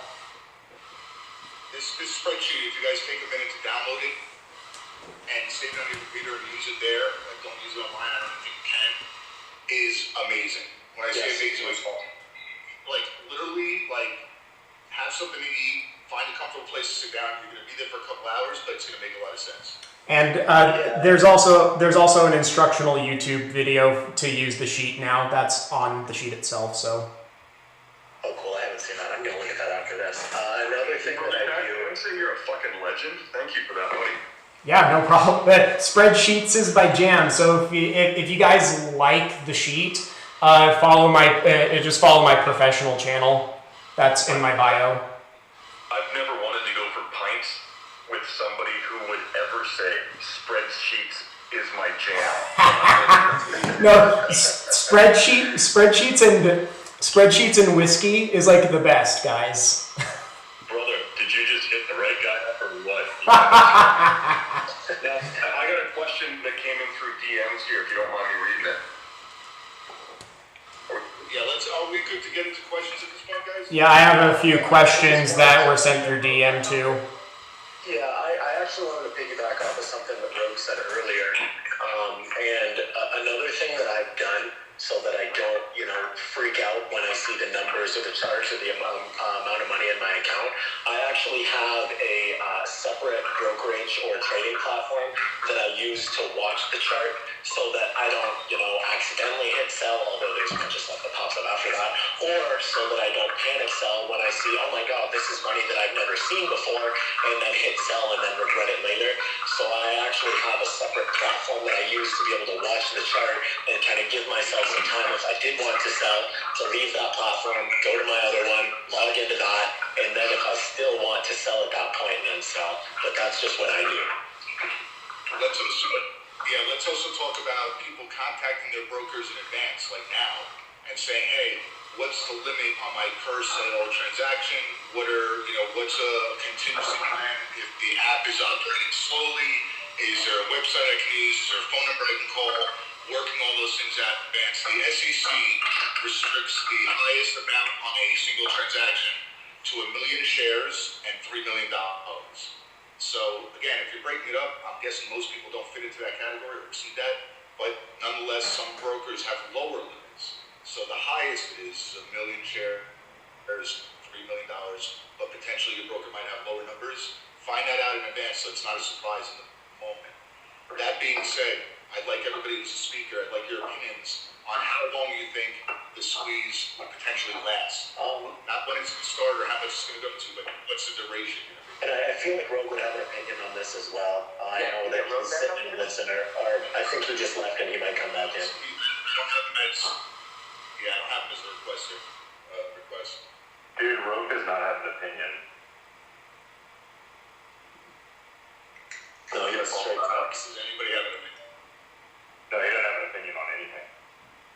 He just gives facts. Imagine that. Dude spits fire. Straight fire. He's like my favorite. I don't know about how long it will last. It could. I honestly think it could last a couple weeks. I For this whole thing to play out. I also believe, and this is a good time to talk about it, I think we're going to lose a good portion of trading days on some of these days to halts. Let me just go off on a whole tangent. Halts are not a bad thing. Halts are not done by the hedge funds. They're done by the SEC when certain volatility requirements are met. It's typically 10% within a certain amount of time, up or down. It's a chance for the market maker to regroup and kind of rebalance the bids. For the one person who's watching this with me, I was just laughing at Matt Corsley's tweet. It's pretty good. Barber, how short do you want it? So it doesn't, it's not administered by the broker, it's not administered by your platform, it's administered by the SEC. It's perfectly normal and nothing to be scared of. What I will tell you is, do not have a stop loss in place during a halt. Potentially, and this is up to your own discretion, you really might not want to use a stop loss at all in this instance, but certainly not during a halt. And the reason being, if your stop loss price is somewhere in the vicinity of where the stock is halted, there are times where they'll in essence execute your stop loss as they open the halt. The stock starts going back up, you're all excited. Meantime, you look down at the bottom of your screen and they sold you out of your position 10 minutes ago. So if you have a stop loss in place, in your own best interest, my opinion is you either remove it or just don't have it to begin with. Yeah, and to piggyback on that for a second, this is your money that you're playing with, and potentially your money that you can earn from this. I can only speak for myself in saying that I want to give my brokerage and the system as little control of my money and my transactions as possible. So if I'm trying to put in a stop loss, I'm giving them the control of selling it when it reaches a certain point. So I want to be able to say, this amount of money is good for me. I'm selling it because I'm the one getting the money at the end of the day. That's my personal look at it. Obviously, you can have your own, but I want to give the exchanges in the system the least amount of control of my positions as possible. On that note, it is important to note that when you do make your exit, make sure that you do a limit order, not a market order. If you have a market order, you're probably going to be undersold. Correct. It could be by like 100% certain that you want to sell when you press that button. Hey David, Road just popped back in before I get him up here. Yeah, I just brought it back in. Yeah, he's up there. I did accept. I'm gonna have to bounce here in a sec, Dave, but I was gonna say in regards to your question, I was gonna say in regards to your question about the length and duration. It depends. So we could be still in the middle of the gamma, which I think we are. At what stage in the gamma, I don't know. But the call option pressure is obviously there if you looked at the call. So I think the call option can have us with the big swings and the longer duration. The squeeze itself, the reason why we don't know the duration of it could be, and why we don't think it's going to be like minutes or hours, and that it's probably likely going to be days and or potentially over a 2 or 3 week period. Is the thing we don't know is the number of synthetics out there, Right. and that number and those synthetics have to be bought up to be destroyed essentially. So all the empty bottles of water have to continue to be bought until they get to the real bottles of water. correct. And That's so until we spun through that, we won't know, because then they have to buy up the actual stuff. Yep.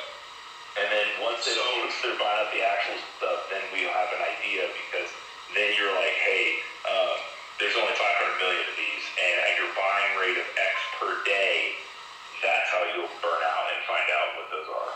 So, Rogue's waving in. Yep. I'm going to hop out. Y'all be good. Cheers, dog. Have a good one, brother. Yeah, real quick, I just want to say you guys are doing a fucking amazing job. We love you guys. Just keep up the good work.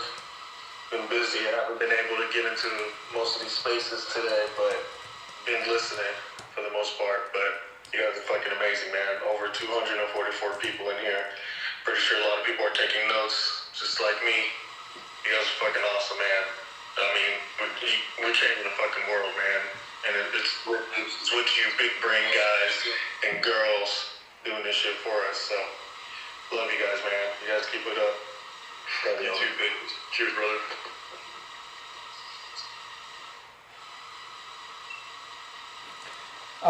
So I got a question from user Scott. Thank you. I'm gonna share to the top. I'm gonna share to the top right now You broke up, dude. information about halts. This way people can kind of see how they're broken up. David, you're dying on us again, brother. Is that me breaking up? That's you, man. I think it was you, David.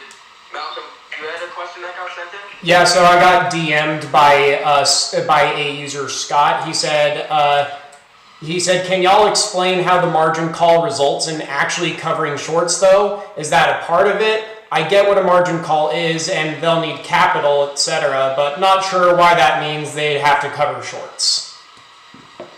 So once a margin call happens, and then if the hedge fund isn't able to gain the liquidity in the allotted time, then the computers kick in and start liquidating their assets from the largest position all the way down. And so at that point, they no longer have control of what they are selling to gain liquidity. It's actually up to a computer system that sells it for them because they didn't gain the liquidity in the time that they were allotted to do so. I don't know if anyone else has anything to add to So that. the point being is the margin call starts the process of their assets being liquidated. When the shorts go to get liquidated, they no longer have any say in what they buy the shares for. The computer literally says, I need to fill this order. What's the cheapest price available? Buys that share. Oh, I still need 1.8 billion more for this hedge fund. I need to do that 1.8 billion more times at whatever the best market price is for the next and next and next share until that's closed. And if the best price happens to be $500,000 per share, that's what the computer will buy it at. Computer doesn't care. Will this keep running until the position is filled, or will they cut it and keep going over the course of a few days? And I don't mean the SEC or the cult of trading stepping in. I mean the guys that have the actual computer. Like, let's say they need 1.8 billion shares. Do they just let it run all day long after the halts come back, of course? Or do they say, look, we're going to take care of 300,000 shares a day over the next 2 weeks? Do we know?